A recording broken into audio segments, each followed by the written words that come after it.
Aragón DIH es un ecosistema que tiene como misión ayudar a la digitalización de las empresas aragonesas. Es un ecosistema abierto a cualquier organización que le interese o le preocupe la digitalización.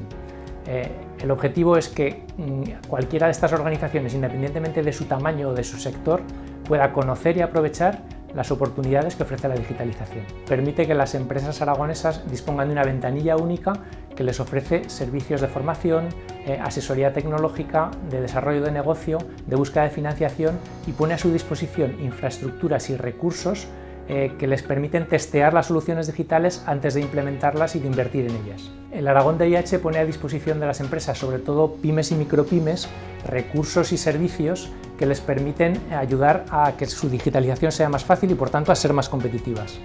La digitalización hoy en día no es una opción, es una necesidad de supervivencia para la mayoría de las empresas.